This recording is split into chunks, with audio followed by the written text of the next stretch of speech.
Thank you for tuning into this episode of Historical Hot or Not. A quick note at the top to say this episode was recorded prior to the election, which is why we always keep referring to the election with such uncertainty as to its outcome. Enjoy. Historical Hot or Not.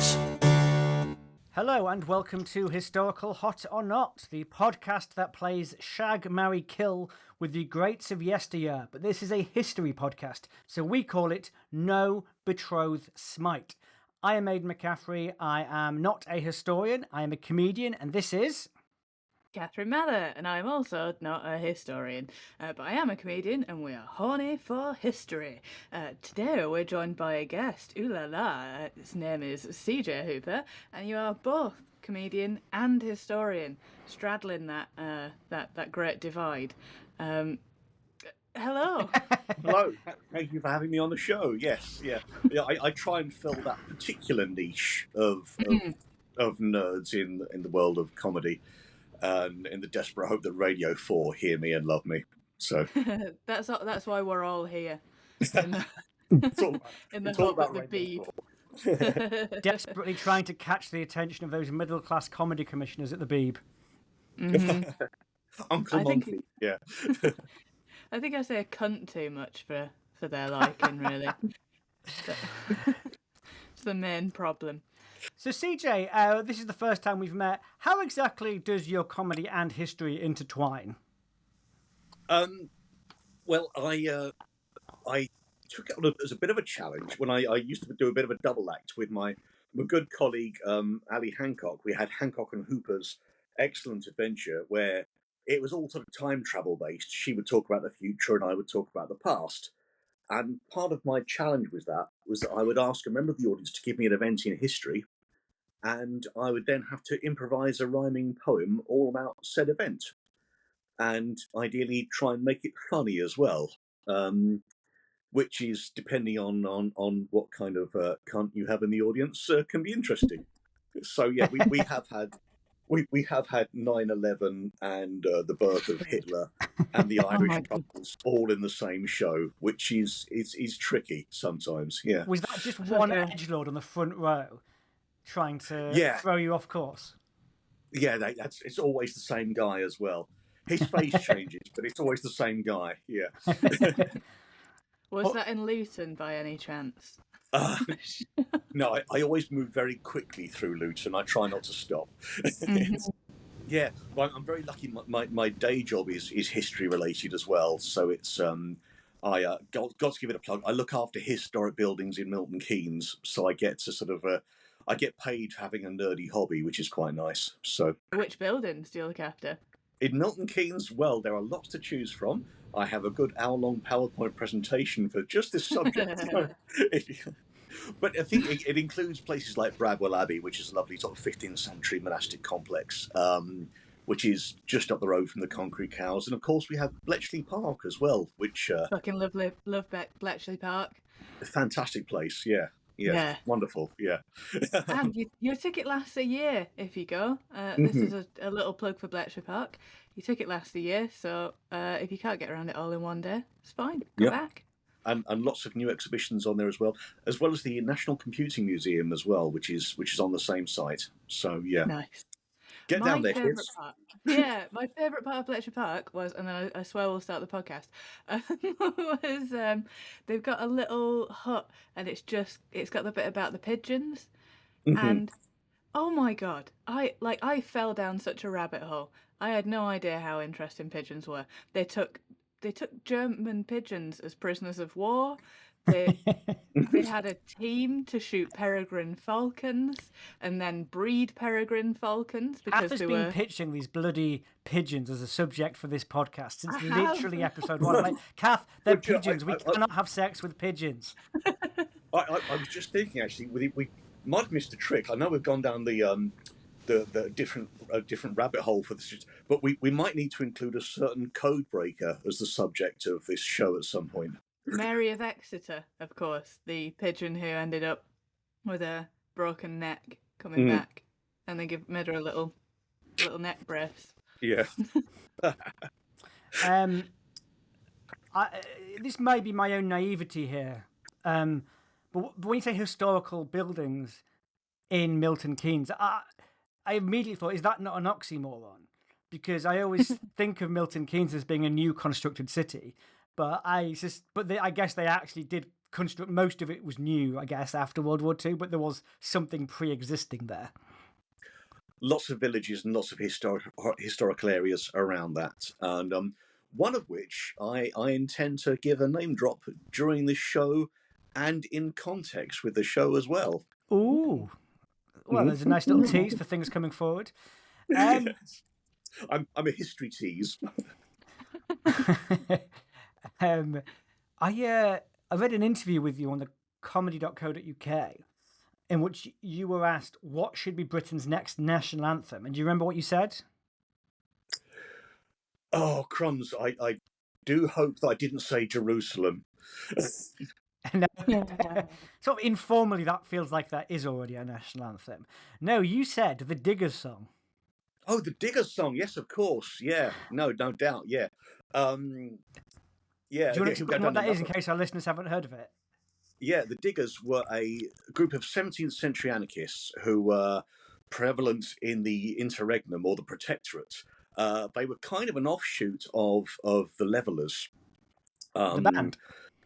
So the 17th century anarchists, the Levellers, who went round sort of cutting down fields and trying to get the land to belong back to everybody rather than to private landlords. And the Diggers took it one step further by just digging everything to literally level the land, as it were. And they were led by a chap called Gerard Winstanley. And they had their own particular song, which, if you look up Chumbawamba English rebel songs, they did an entire a cappella album of English folk rebel songs, and the Diggers song is on there for you all to find out and enjoy. So, yeah. Knock buildings down and dig them up again. We're never going to... Yeah. You know what's really annoying? What's really annoying about this is I have for years, well, I say years, we've only been going 2 years, but I have for a long time been thinking about doing Gerard Winstanley as a subject for this podcast. And excellent. Well, but the thing is, right, I spent all week writing the episode we're about to do. And then in typical me fashion, my research on you was about 30 minutes of work, even less than that, really, before we started recording. And I discovered this fact. I thought, oh, you would have been a perfect person to do Gerard Winstanley, Gerard Winstanley for. Well, I hope I can impress enough that I might get invited back at a later stage. And, but of course. Whether Winstanley, John Lilburn, or Alan Shurey, you know. Kath, you'd like the Diggers. They're like proto-agrarian socialists. Sick. They're really interesting. Awesome.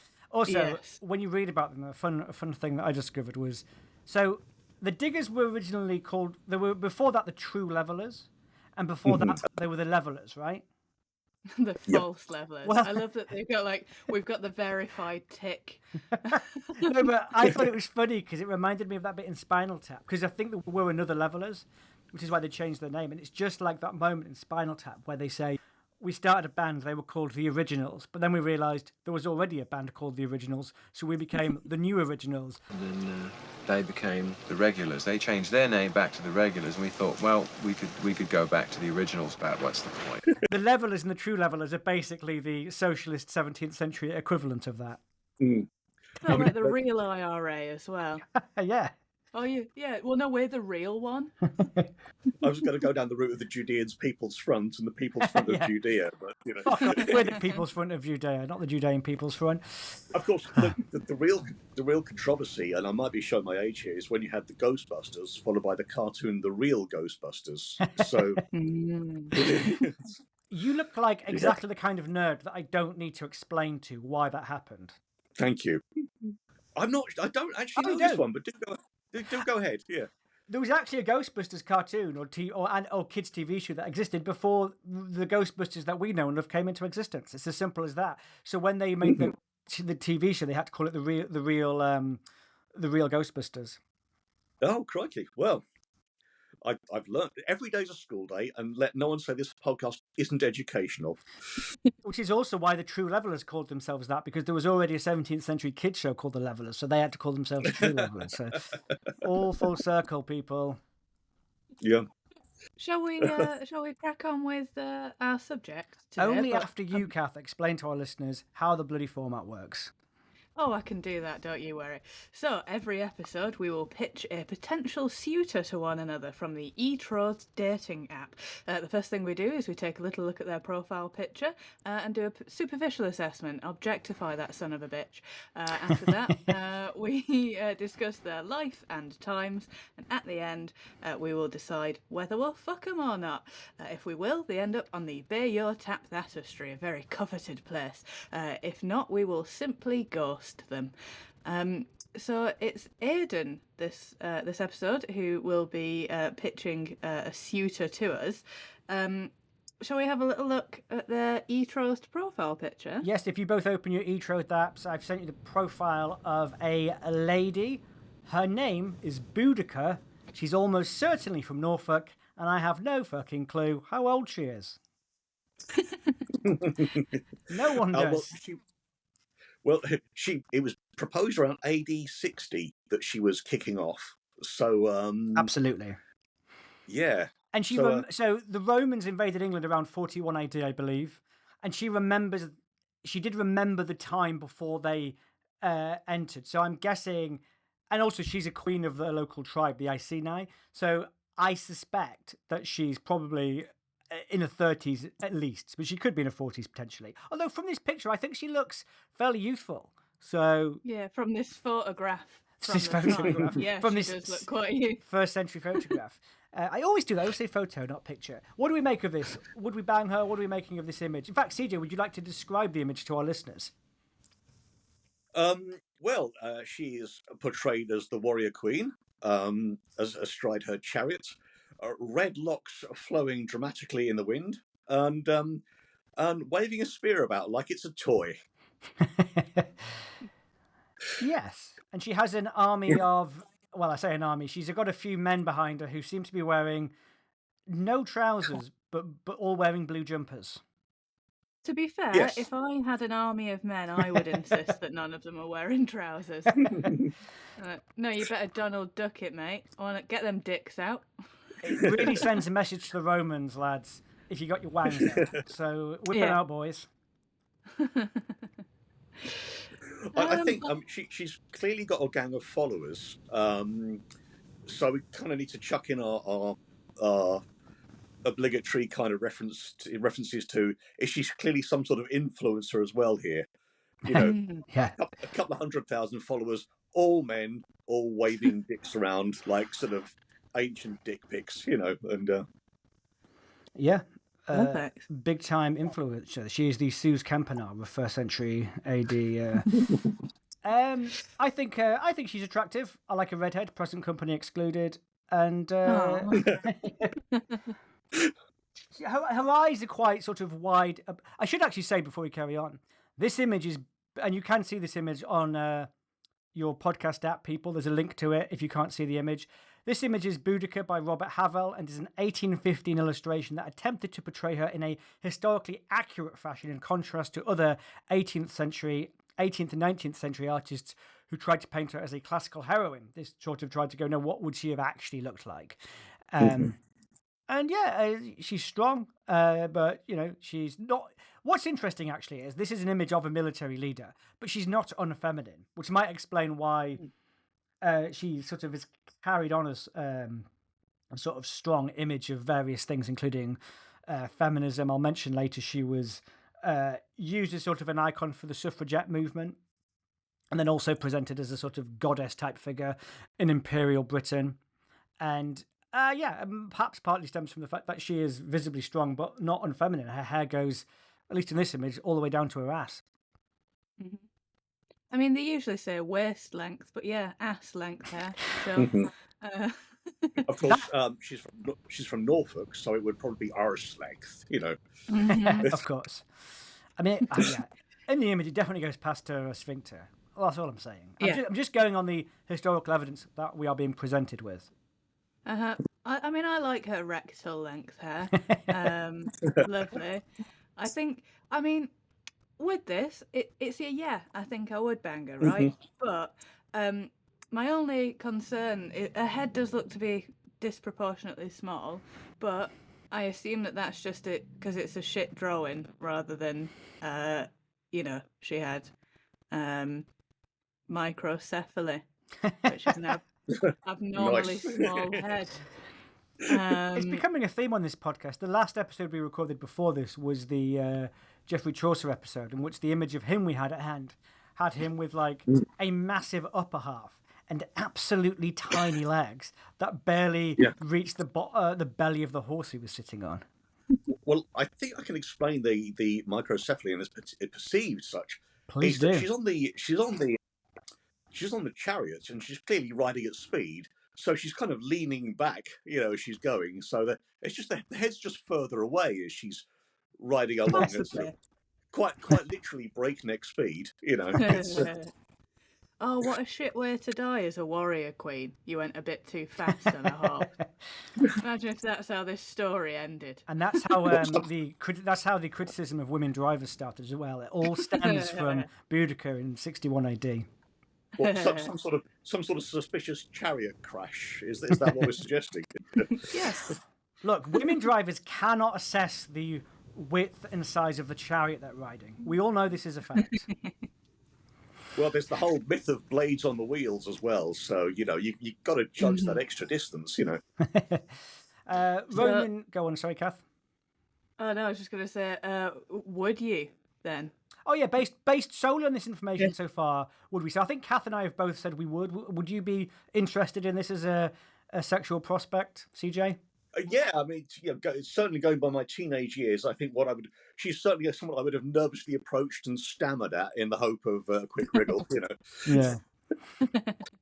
You look like Amy Pond from Doctor Who. I fancy you. That kind of thing.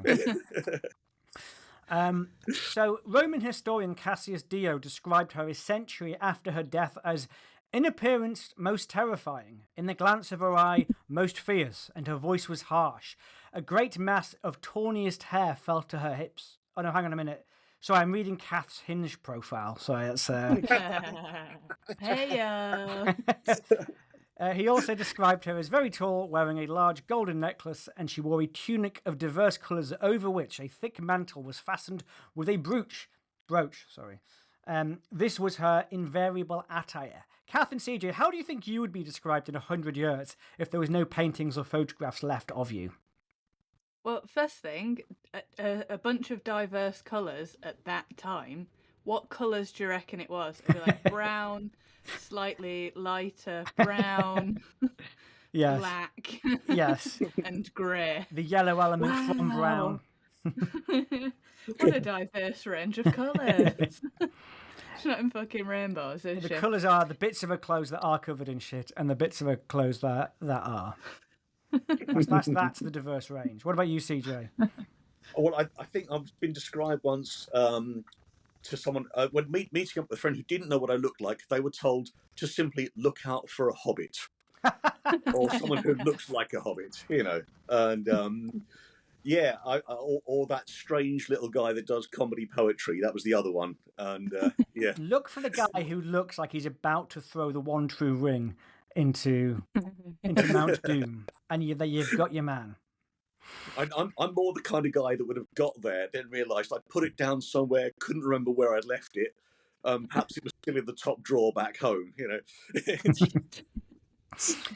I think my description in 100 years would be terrifying to watch live, harsh in sound and appearance, and wearing a diverse range of colours from beige to tan, as I think it was going to be. Audiences would invariably tire off him.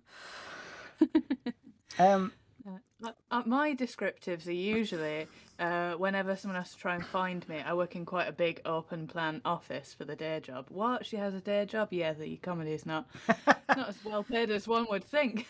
You can donate. You can give money to us if you want to help bring an end to that. People, just details will be in the credits at the end. Yes, we do have a coffee. Anyway, doesn't matter. But the people just go, "Oh, you need to speak with Catherine," and they're like, "Who's she?" Red hair, dungarees, and every single time they find me. Of course they do. To be fair, that goes a lot better than short, fat, and bald guy with a beard like a badger's chuff. Yes. They'd be like, "Which one?" Yes. Just be thankful they're not saying the one that looks like Samwise Gamgee's wife at the end of Lord of the Rings. Not that she's not attractive. Boudica belonged to the Iceni tribe, who traded in pottery and likely wool, whose territory included Norfolk and parts of surrounding counties. She was married to their king, Prasutagus, who had secured nominal independence from invading Roman rulers. Prasutagus and Boudica had 2 daughters and lived in a lovely 2 up, 2 down in Norfolk until the dastardly Romans started messing with their finances. The best Airbnb I've ever stayed in was in Norfolk, so I can see why the Romans fancied a pop at it. That's all I can say about that. You mentioned kicking off, CJ. This story kicks off pretty quickly, largely because we don't have much historical information on either Prasutagus or Boudica before the great kicking off of 61 AD, in which after Prasutagus died and the Romans ignored his will to have his 2 daughters and Emperor Nero succeed him, they pillaged the countryside, ransacked the king's household, flogged Boudica, raped her daughters, and recalled loans made to Britain, not necessarily in that order. Boudica then gave an unrecorded speech to her people, reminding them of how much better life was before the Roman occupation.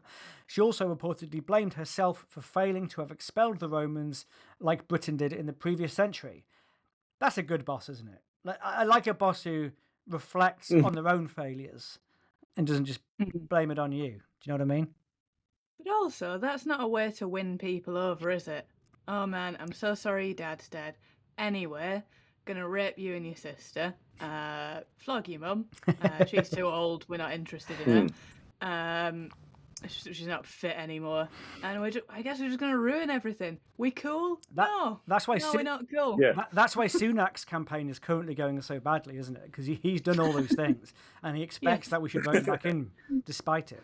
Yeah, well, I think the first thing the Romans do, of course, is welsh all the previous agreed deals, which is, we're going halvesies on everything.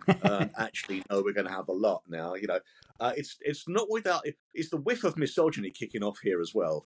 It's you have to sort of think, if Prasutagus had been succeeded by a hulking brute of a son, would they have considered doing this? Did they not expect things were going to kick off with this sort of a warrior queen leading the troops without, well, let's face it, without the Angela Rayner of her day kicking off, That's a really good point, actually. It hadn't really occurred to me, because it is just Prasutagus dies and then they just are brutal to them, whereas they clearly were quite happy with Prasutagus being there. And why is that? We don't know much about him, but maybe you're right. Maybe he was just some hulking great, man. Yeah. And they were like, they respected that.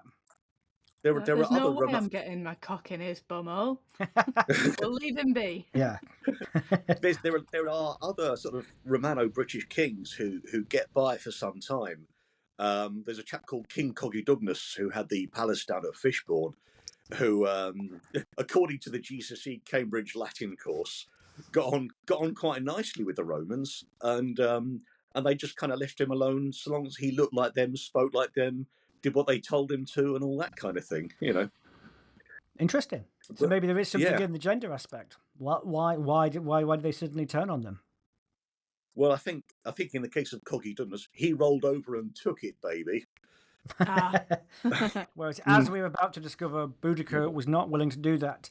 According to Dio. Oh, I loved his album. Yeah, Holy Diver. Yeah. According to Dio, Boudica called upon the Andraste, the British goddess of victory, to aid her army of 120,000 men, who, as we know from the image, seemingly all had their cocks out.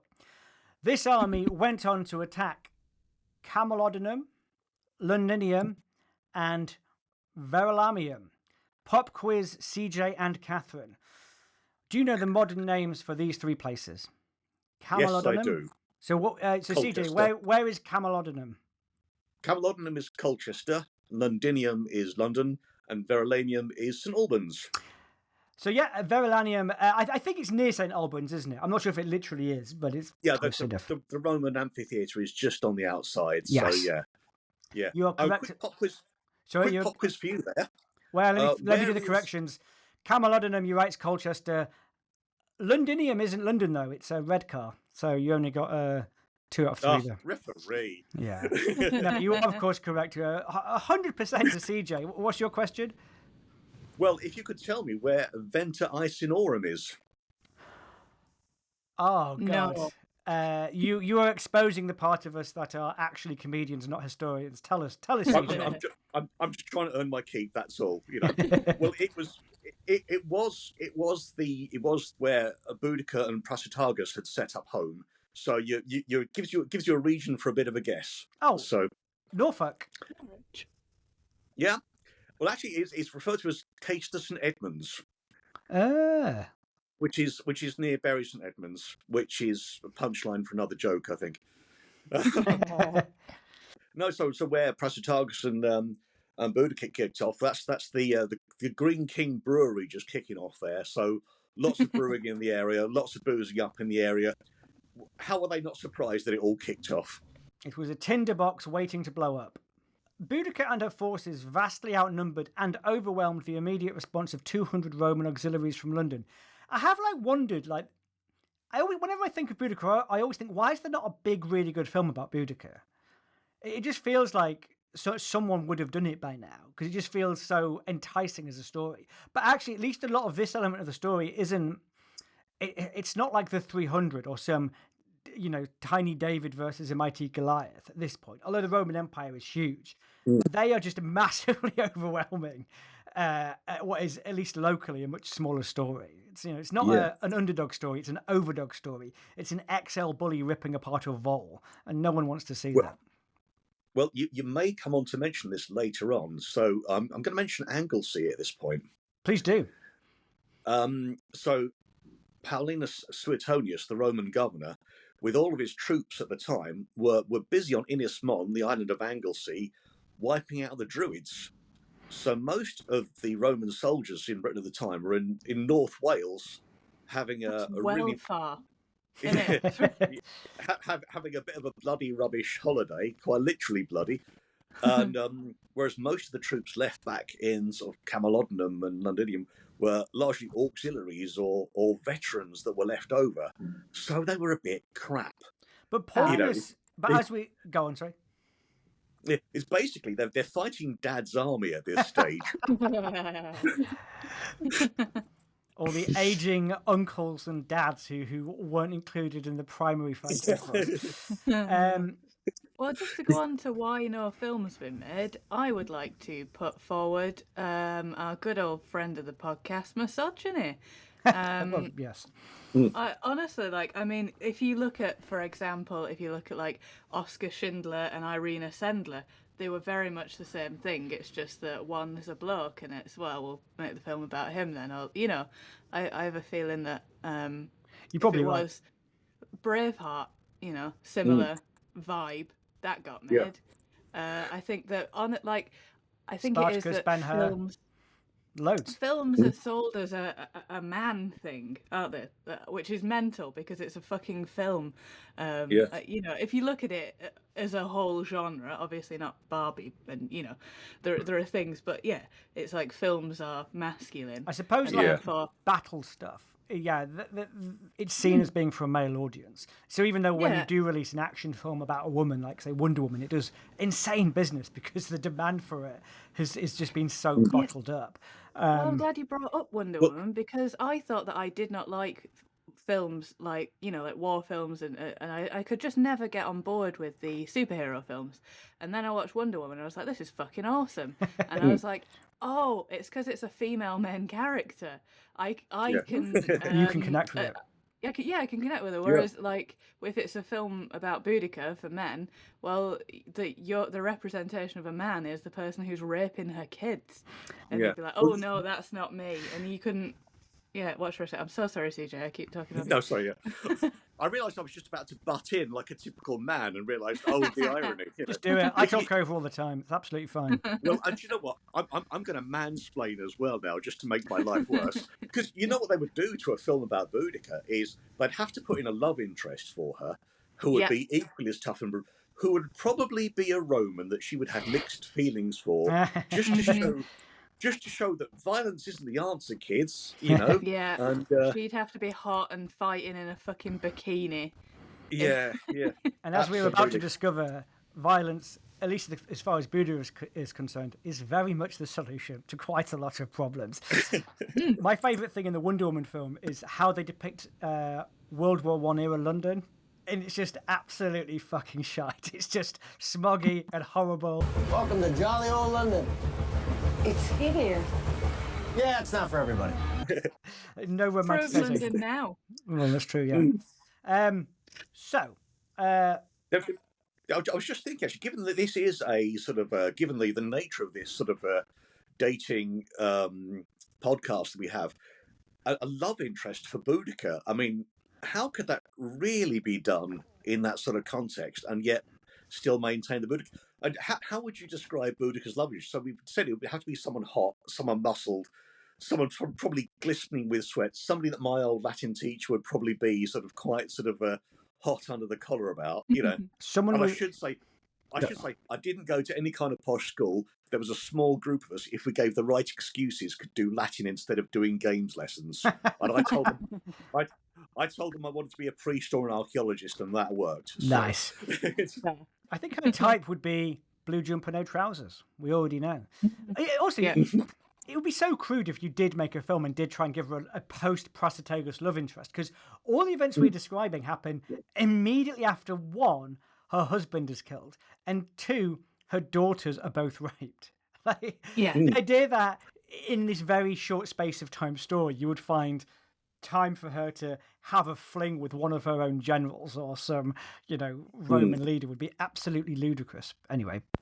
Yeah, quickly interrupting to say that I just said Prasatagus was killed. This isn't true. As I established earlier in the episode, he died. We don't know how, presumably of natural causes of some kind. So, yeah, just butting in to flag up that minor error. Although, in a way, he was killed by the passage of time, or whatever microbe got into his system that finally offed him. The other thing I was going to say was, I in this episode, I sort of switched between describing her as Boudica or Boudicea. But different people do pronounce it differently. The Welsh call her Budug. Boudicea is what she's known as in Latin chronicles, and we've now settled on Boudica. So, with that mild interjection over, let's get back to the episode. Also, if you consider she has been flogged, so she doesn't have any skin left on her back. Yeah. I've got to say, it would be remarkably brave of all her troops, and indeed any suitor, to be just charging wearing a blue jumper. In Norfolk, it's freezing cold. You'd have nothing to show off. A lot of shrinkage happening in this army. G'day, sir. I should say before I go on, just in case anyone tries to fact check this, I know there are films about Boudica. There was one like a year or two ago starring Olga Kurylenko. But what I mean is like a big proper $100 million, a great director has got behind it, and they've not necessarily put a star. Braveheart. Like a Braveheart or a Ben-Hur or a Spartacus, like a proper big thing that tells a story. I'm not even saying this should be, because we'll get into reasons why, if you did try and tell the story, it might be problematic. But yeah, I just always used to find it interesting. So you've already alluded, CJ, to the Roman governor Paulinus. So he actually, when he did get to London, he abandoned it to the rebels, who then burnt it down and tortured and killed anyone who remained, reportedly killing an estimated 80,000 people. They also defeated the 9th Legion, the 9th Hispanic Legion, which contains over 5,000 soldiers. You might know this, I don't. Is the 9th Hispanic Legion, is that Paulinus's, is that his legion? I believe it is. Okay, that makes sense.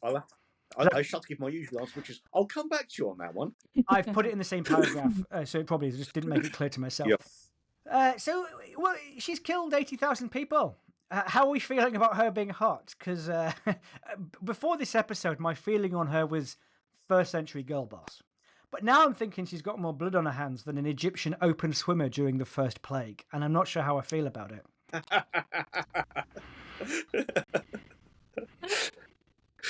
I mean, I get her frustration.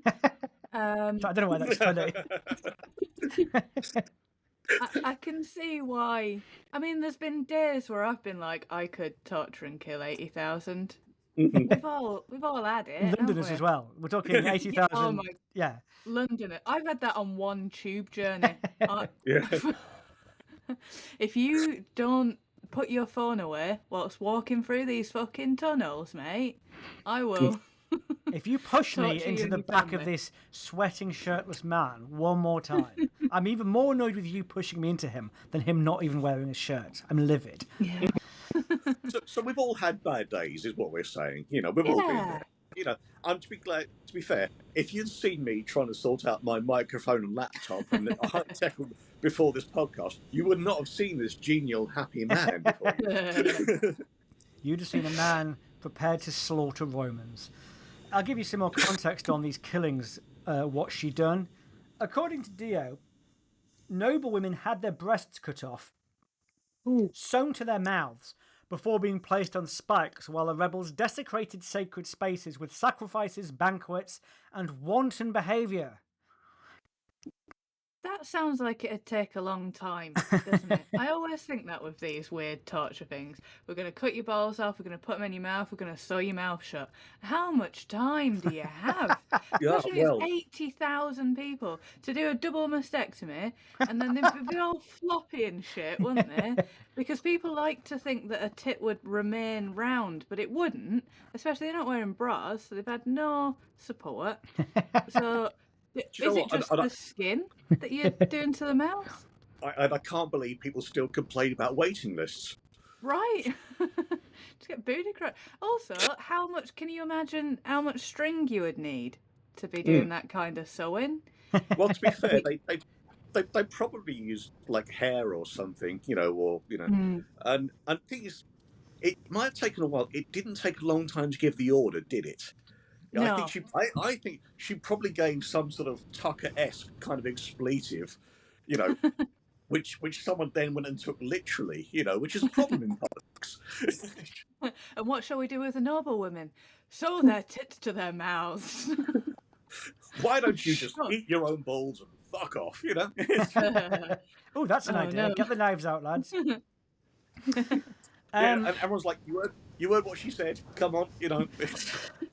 I want to eat my balls, so let's get cutting, lads. Kath, I'm actually quite impressed with your reaction to this because I was really worried that when I said noble women had their breasts cut off, you would go into working class hero mode and be like, fair enough. That's probably what you should be doing. Recalling the huge disagreement we had on the Guy Fawkes episode where Kath said he was hot and put him on the biotech baptistry because he was sticking it to the man, i.e. doing a terrorist act for loads of people. I'm with Kath on that, I'm afraid. You know, it's hot, isn't it? One man's terrorist is another man's freedom fighter. You know, it's how it is. No one agrees with me. It happened I brought it up in the live Leicester episode, and that whole crowd were on Kath's side. It annoys me so much. Just love a bad boy. I've got to say with this though, yeah, in Aidan's defence on this one, there is a touch of the praying mantis about Boudica. It's you could get with Boudica, but you'd still want all your bits afterwards, you know. And, which isn't a given. I mean, so cool. If you put a foot wrong or say anything wrong, you know, even if you simply rolled over with a cigarette and they say, "All right, darling, it has about a cup of tea afterwards," you're dead. You know, you are dead. So they desecrated sacred spaces with sacrifices, banquets, and wanton behaviour. Kath, if you were leading a charge in London, would you cut off Jacob Rees-Mogg's dick and stuff it in his mouth in Westminster Cathedral? Is that something you'd be willing to do? I think that would be too good for him, actually. I think it'd be too quick. But yes, I'm on board with the vibe. Yes, the broad vibe of it. I think my concern with Rees-Mogg is that you need to stake through the heart and chop the head off to be really sure he's not coming back. So yeah, that is true. Yeah, you've got to treat it like a zombie. Remove the head and destroy the brain. Repeat, remove the head and destroy the brain. Or just, we've got an election coming up, just vote him out of office. Either's fine. Yeah. Oh yeah, vote him out of office. Yeah, Pinko. Yeah. I adore how he does not believe in abortion and yet has like 5 or 6 kids and has never changed a nappy. What a guy! He's putting his money where his mouth is, unlike those fucking lazy real man of the pandas. people. He's procreating. Put your money where your balls are. Currently in his mouth, you know. Yes. Suetonius regrouped an army of around 10,000 men and took advantage of a defile, a narrow pass between hills and mountains, launching javelins at the Britons. The Romans were vastly outnumbered by the 230,000 strong army, but the Britons were crushed with neither women nor animals being spared. This is the 300 blockbuster narrative we have been looking for, but only if you're on the Roman side and you're not on Boudica's side, because Boudica still has the ludicrous army, and but they were crushed. They were crushed by military tactics from the Roman army. You could say her army was Boudicrous. Their body was too Boudicalicious for you, baby. And if I remember correctly, the Britons were effectively sort of damned backwards into a narrow space, if I recall. Well, I think this is what the defile point was. Yeah, there was sort of a narrow pass between the hills and mountains, so they were sort of like backed in on themselves. I mean, the version I remember from school, bless it, is so they charge through with chariots in the front through this narrow space, have a bit of a problem because again, narrow space where they totally get thermopolied there, and yet the Britons also have a load of followers and people effectively eating popcorn and sort of basically behind them in a way, blocking any kind of backwards retreat or any rearguard action or anything like that. And so they all get sort of stuck in this narrow space, as you say, and then and chopped up horribly. But maybe I shouldn't. It's a bit awkward. I probably shouldn't try be on the side of the Roman Imperial Army, but it's quite impressive, isn't it? Like to be so outnumbered, but just through your own military genius to destroy the enemy. Even if I should probably be broadly on the Britain side. Well, you'd think that like the Britain scouts would have gone ahead and just sort of said, look, it's a narrow space. It's not a good idea. Perhaps we should think about doing something else. I mean, this is about back to the thing of going back to Boudica and saying, stammering, excuse me, ma'am, but do you think maybe we should go round this bit instead of through it? And she was like, how would you like to eat your own balls? All right, lads, I've got an idea. Load up the chariots. Load up the chariots, which absolutely will not fit through this pass, but load them up anyway. There are varying accounts. Yeah. Go on, sorry. Well, it just smacks a little bit of overconfidence or victims of their own success at this stage, you know. Yeah. They've shoved every Londonium tit into every Londonium mouth, and they are going into this way too confident. They've got the sewing kits ready at hand. Seamstresses, go! Beginner's guide to sewing tits on mouths in one hand, spear in the other, and they're dead by dinner time. There are varying accounts to how Boudica died. Dio says she fell sick and died before being given a lavish burial. Tacitus said that she poisoned herself. Of course, both things could be true. Poisoning does tend to lead to feelings of nausea. You don't poison yourself and suddenly become marathon fit. Kath and CJ, is this whole thing, is it a first century Brexit? And is Boudica just Nigel Farage with tits and a spike? Not in this case.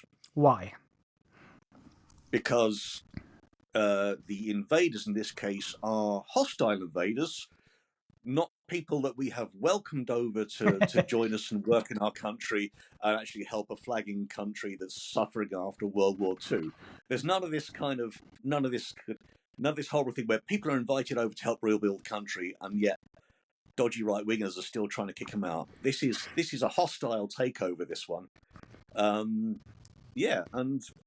if anything, I think what Boudica's really kicking off with about here is to take a little step back. Prasutagus, he's been the let's face it, he was the Roman apologist, the Roman sympathizer. All right, I'll share everything with you. Please don't hurt me, kind of thing. And then Boudica's probably comes back from negotiations, and Boudica's very sort of like, well, how'd it go? Oh, I'm sorry, I gave away half the stuff, but I was so close to securing a deal. I was so close, you know. I think Boudica's got this kind of like everyone else has just capitulated far too early to these. So let's face it, these bullies who came over with their shiny swords, with their shiny helmets, and plumes of all things, you know. So Boudica didn't have a big battle bus with a false promise of woolly jumpers for everyone should she win. £350 million worth of Norfolk woolly jumpers for everyone should we repel these European invaders. Well, we have to consider what would have happened if Boudica had one. Interesting lead-in. What could he be queuing up? But before that, what do you think, Kath? Do you think it was another Brexit? No, I think she was just pissed that in the time where she should have been like mourning and receiving cards and flowers off people she forgot existed because her husband had died, she was instead being attacked and having everything destroyed by, as you said, hostile invaders. I'm on her side here. I mean, if Nigel Farage, if the thing that had precipitated his Brexit campaign had been Ursula von der Leyen coming over and laying waste to his fields and defiling his house and daughters, I might have some more sympathy for him, but that absolutely wasn't what happened. So I agree with both of you. This is not a first century Brexit. No. So, on her title, Boudica might be an honorific title and not her actual name, a bit like my honorific title, Joke Lord. Kenneth Jackson, a linguist and translator, concluded that the name Boudica could derive from the Proto-Celtic feminine adjective Boudica, meaning victorious. Presumably that was meant ironically. And her legacy has changed quite dramatically over the years. The 6th century monk Gilas described a female leader as a treacherous lioness who butchered the governors who had been left to give fuller voice and strength to the endeavours of Roman rule. Which is quite interesting because I'm pretty sure the Romans, correct me if I'm wrong, I thought the Romans had left England by that point and were no longer in power. But you're still getting this Gilas monk character who sort of seems to have more sympathy for Rome than his own sort of local regional queen. There is another interpretation of where Boudica comes from, where the dicker part, if you'll pardon the expression. Welcome any cock-based puns on this podcast. Fantastic. Dicker, a lot like ducks, meaning leader, or or duke, if you go to the old to French, or even further back, Old French. So, for completely separate reasons, for another podcast, I will never use the term Celtic in relation to ancient Britain. That's another lecture for another day. But the ancient Gaelic or Gaelic or Cymric languages have that sort of element there. And actually, Boudica, another interpretation of it, is simply war leader. Okay. Like Dux Bellorum or similar. Again, just those early origins of the word there. That's very She was fascinating. actually called Janice. Doesn't have the same ring. Yeah, I think you'll find it's Karen from Bury St Edmunds. Yeah. In the 18th and 19th century, her legacy started to be used as a symbol of imperial expansion, which is quite ironic considering she was fighting against imperial expansion, and now she's being used as a symbol of it.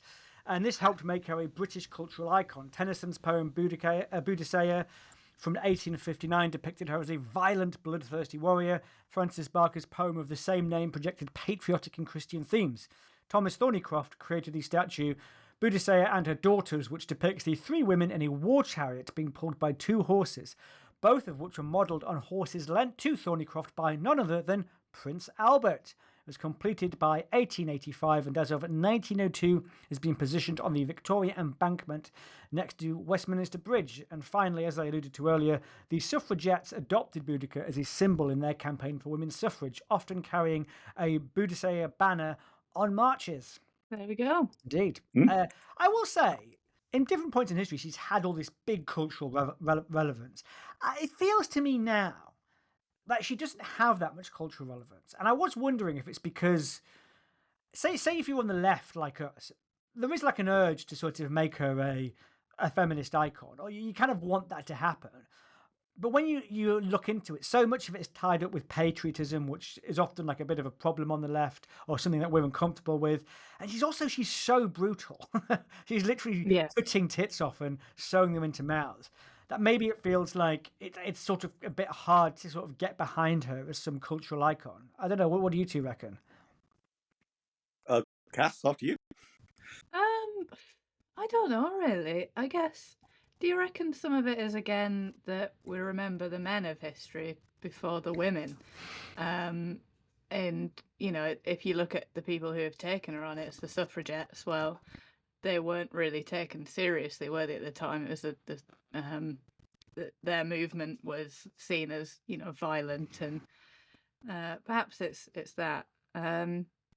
I don't know as well. Like I was never taught about her at school or anything. No, It right. just sort of seems to have, yeah, which is odd because I learnt about the Korean War, but not like Yeah. our history. It just seems to be kings and queens, doesn't it? So maybe it's that she Do you know, was. She was a Not queen, a I think but before but like a regional queen before the whole of England came Yeah. together as a unified country.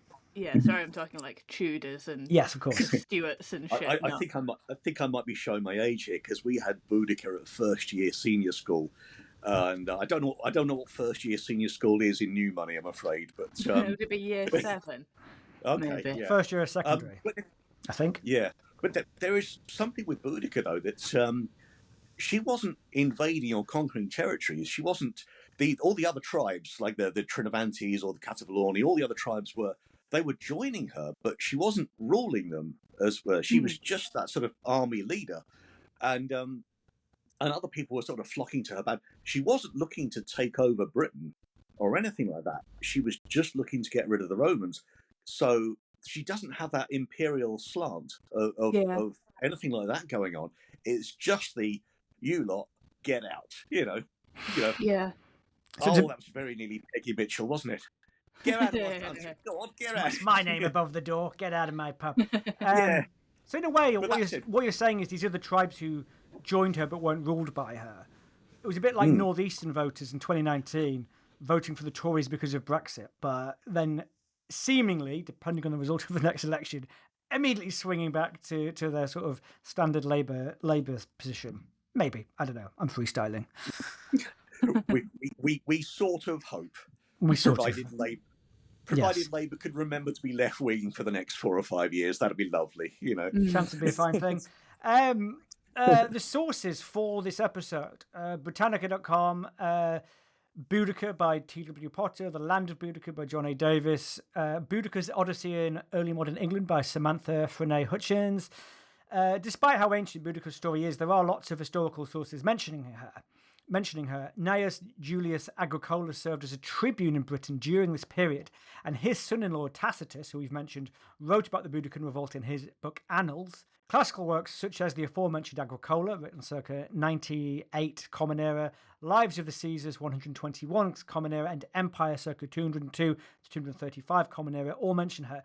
So, I mean, this is going to be looking like to be a short episode, and it's because there isn't much written about her. It's all relating to this one revolt that happened. That's why the story starts when it all kicks off and ends when she dies. And I don't know the time frame of this, but this all happened in 60 or 61 AD, presumably in a very short space of time.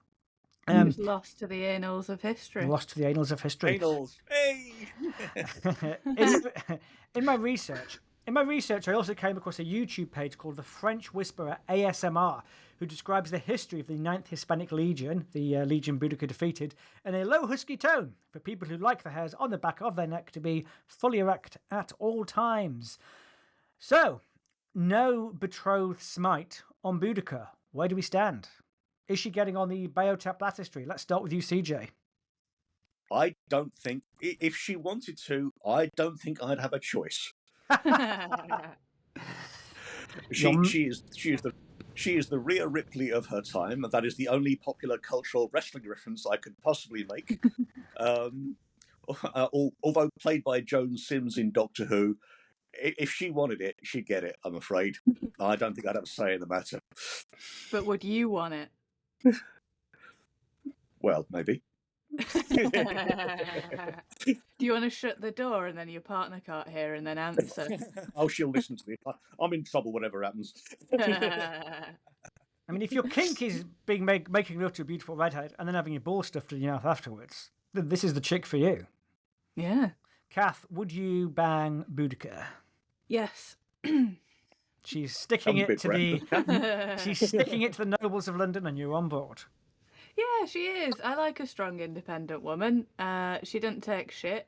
They did that. They treated her like they did because they assumed that she would just be like, "Oh no, I'll be quiet now," and she wasn't. And I like that. And I mean, ultimately, if you are gonna, if you're up against a terrible person, you might as well die fighting, right? Than die a horrible death through living an awful life. Kath, how many forced mastectomies would this woman have to perform for it to be a problem for you? About 80,001. So she fell just short, and she gets on the Just biotap below. baptistry.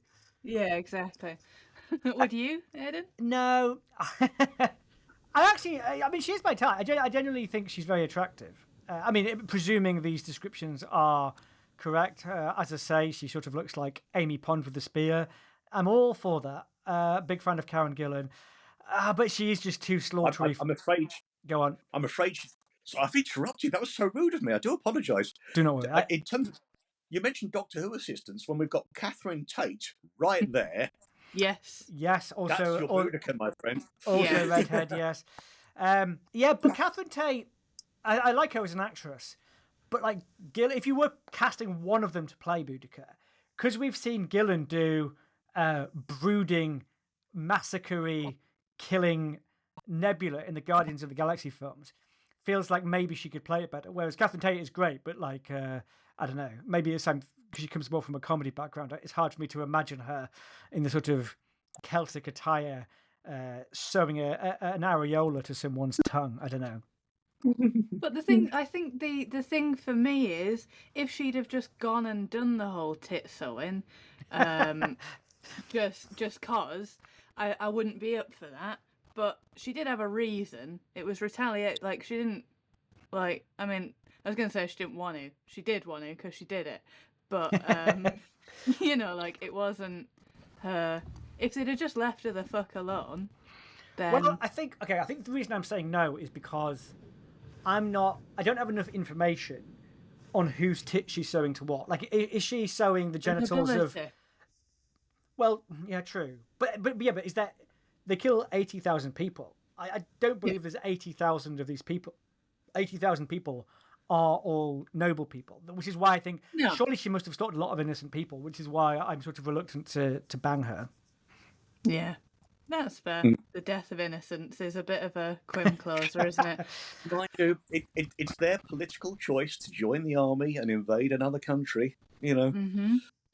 Yeah. That being said, I assume there are a lot of kids just chilling in London as well, and just people living in London. That's what I mean.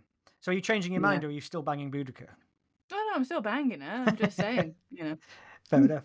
Well, Boudica ends up on the biotap baptistry. She's on there joining lots of other people, including poets, women who were active in World War II, and the Turin Shroud. the Turin Shroud. So there you go. Yeah. Well, if I may get my little plug in. Yes, please. Yeah. So, what if Boudica had won? Yeah.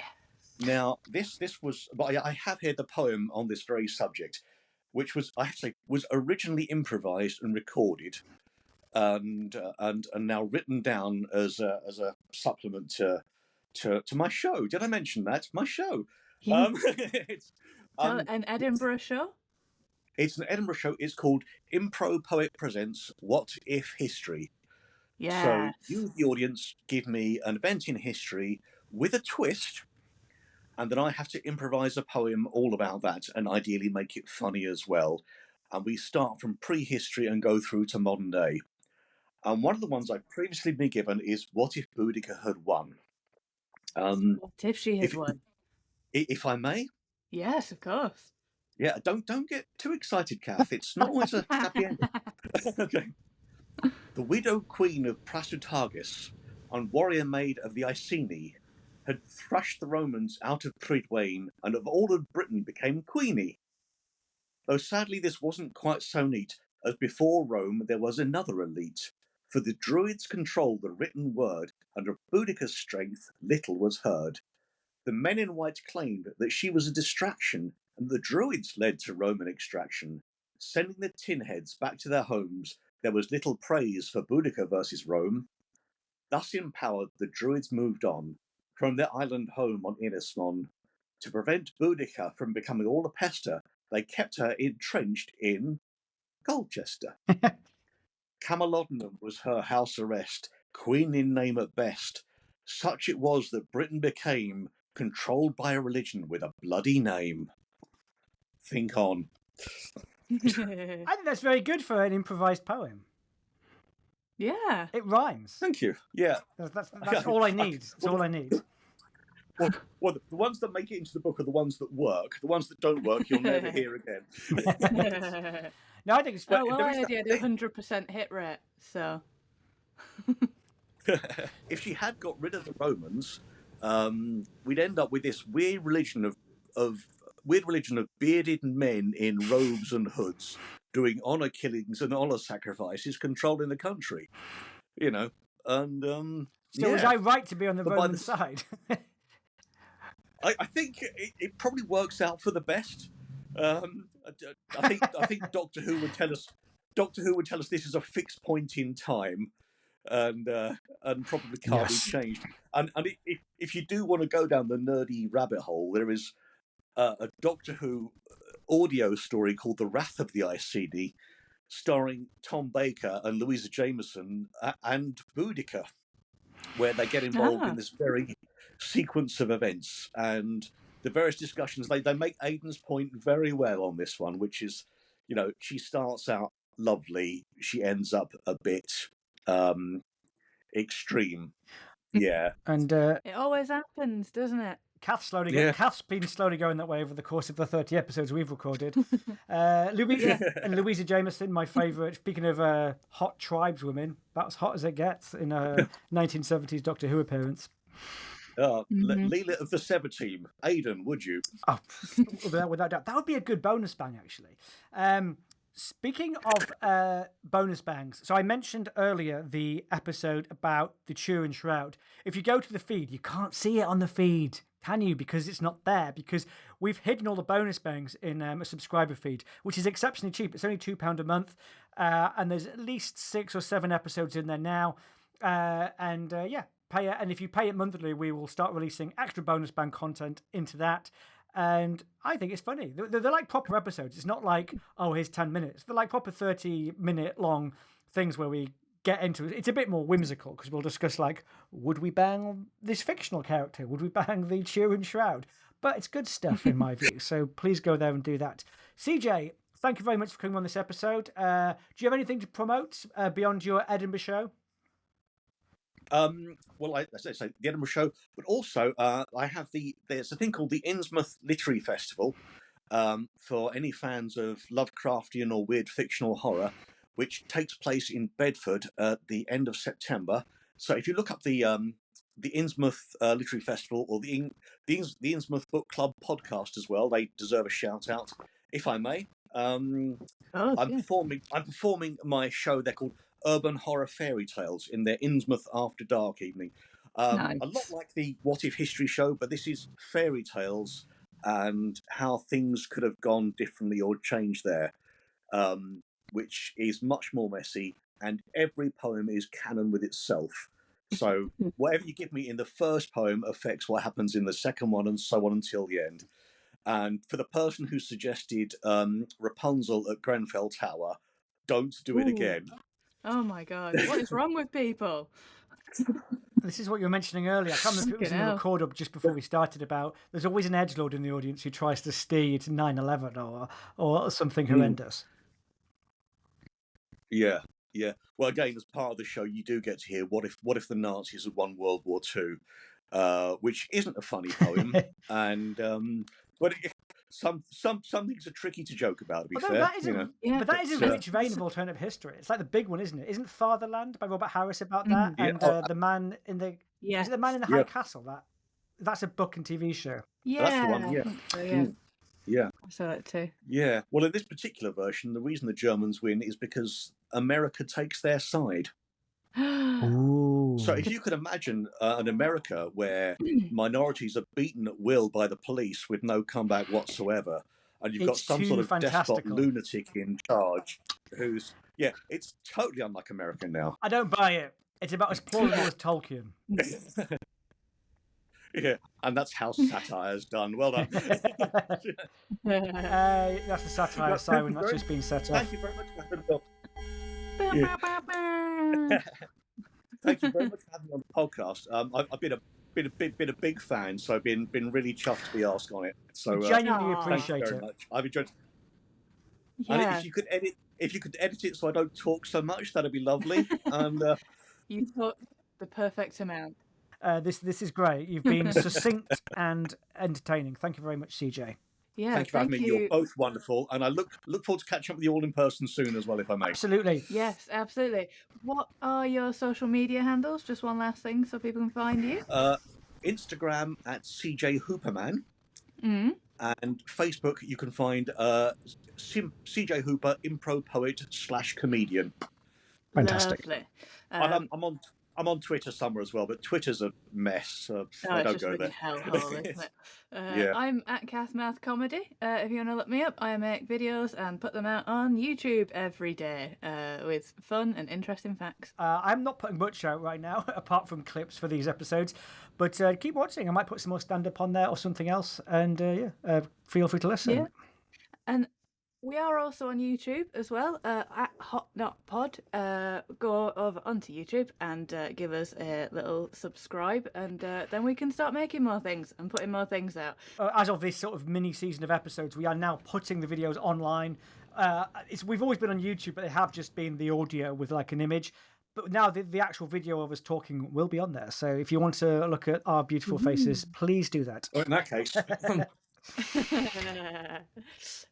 But yeah, until then, thank you for listening. Spread the word, spread your legs, and remember, it's not what's on the outside, it's what's on the inside of the coffin that counts.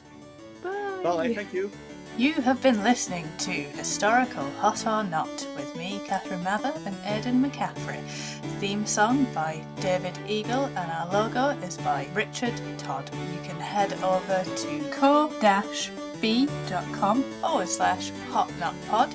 Over there we've got some Hot Knot merch. We are currently selling branded condoms and branded badges. Get over there while stocks last.